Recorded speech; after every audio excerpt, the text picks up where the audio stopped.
રાજ્યના રમતગમત યુવા અને સાંસ્કૃતિક પ્રવૃત્તિ વિભાગના ઉપક્રમે જિલ્લા યુવા અને સાંસ્કૃતિક પ્રવૃત્તિઓની કચેરી દ્વારા જિલ્લા કક્ષાની કલા મહાકુંભ સ્પર્ધાનો આજે ભુજની ઓલ્ફ્રેડ હાઈસ્કૂલ ખાતે પ્રારંભ થયો હતો. ઉપસ્થિત મહાનુભાવોના હસ્તે દીપ પ્રાગટ્ય સાથે સ્પર્ધાનો પ્રારંભ કરાયો હતો. કચ્છના 10 તાલુકાઓમાંથી અંદાજિત 1250 જેટલા વિવિધ વય જૂથના સ્પર્ધકો જિલ્લા કક્ષાની સ્પર્ધામાં ભાગ લઈ રહ્યા છે. 6 થી 14 વર્ષ, 15 થી 20 વર્ષ અને 21 થી 59 વર્ષ વય જૂથમાં સાહિત્ય, નૃત્ય, સંગીત અને સર્જનાત્મક કેટેગરીમાં નિબંધ લેખન, ચિત્રકલા, નૃત્ય, રાસ ગરબા, કાવ્ય લેખન, ગઝલ સહિતની 23 જેટલી સ્પર્ધાઓમાં પ્રથમ, દ્વિતીય અને તૃતીય ક્રમાંકે વિજેતા થનાર ખેલાડીઓને રોકડ પુરસ્કાર અપાશે. આ ઉપરાંત દરેક સ્પર્ધામાં પ્રથમ મેળવનાર સ્પર્ધકો ઝોન કક્ષાએ કચ્છનું પ્રતિનિધિત્વ કરશે તેવું જિલ્લા યુવા વિકાસ અધિકારી દેવાંશી ગઢવીએ જણાવ્યું હતું.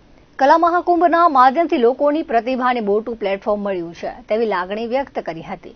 જિલ્લા કક્ષાની સ્પર્ધામાં પ્રારંભે જિલ્લા શિક્ષણાધિકારી, જિલ્લા પ્રાથમિક શિક્ષણાધિકારી ઉપરાંત વિવિધ વિભાગના અધિકારીઓ ઉપસ્થિત રહ્યા હતા.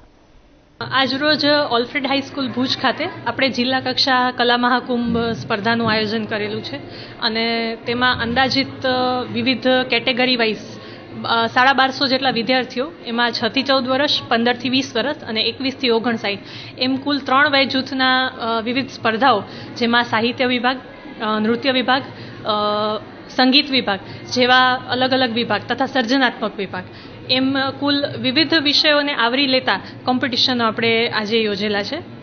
કુલ 23 કૃતિઓ છે, જેમાંથી આપણે સ્કૂલ બેન્ડ, ભરતનાટ્યમ, કથક જેવી કૃતિઓ છે એ ઇન્દિરાબાઈ ગર્લ્સ હાઈસ્કૂલ ખાતે યોજી છે અને એ સિવાયની નિબંધ, ચિત્રકલા, વક્તૃત્વ, એકપાત્રીય અભિનય, લોકનૃત્ય, ગરબા, રાસ એ જે બધી ઇવેન્ટો છે અથવા તો કાવ્ય લેખન છે, ગઝલ શાયરી છે, એવી બધી જે ઇવેન્ટ છે એ આપણે ઓલ્ફ્રેડ હાઈસ્કૂલ ખાતે આજે યોજેલી છે.